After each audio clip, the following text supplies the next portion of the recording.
Welcome back. Hope you're having a good morning. Well, as promised, let's get in Ambareesh Baliga, independent market expert who joins us on the show. Hi, Ambareesh. Good morning and good to see you in as always. Well, let's focus on the banking names because the Nifty Bank itself has recently underperformed.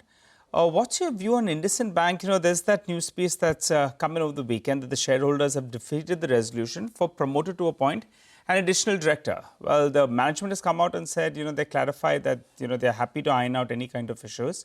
Right. But what's your view on IndusInd Bank and RBL Bank as well as looking at some fundraise? View on both these two names. See, in the short to medium term, I think there will be pressure on IndusInd Bank because whenever there is a management change and with a new CEO coming in, there would be further cleanup, irrespective of whatever the earlier management or the board has talked about already cleaned up balance sheet. But then whenever a new CEO comes in, there's a further cleanup which happens.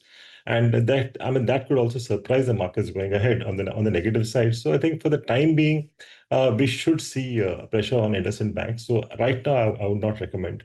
RBL, yes, the stock has already moved up, but then when there's a further fundraise happening, I think the stock will hold on. But from here, I don't know how much upside would be there. I think that could be a bit limited because the way the stock has moved, I think the upside is limited. But for the time being, I think there'll be a cushion because of the fresh fundraise.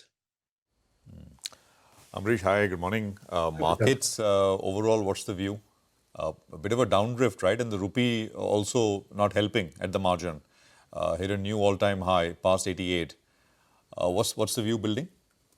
See, on the markets, I don't see too much of a downside from here because anyway, the tariffs have been there for a while, and just because it has been, reconfirmed and applied from 27th, and because of which we saw that, knee-jerk reaction in the last couple of days. But then, I really don't see the markets going too much below that 24,200 levels.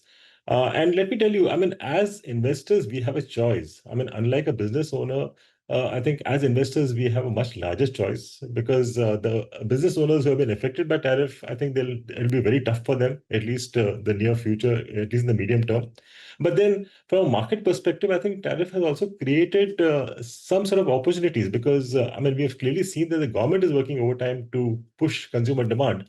So I think there would be a lot of opportunities in this pocket of consumption, especially FMCG, white goods, automobiles. I think that's where the opportunity would be. And as investors, I think we should always look for opportunities and utilize that.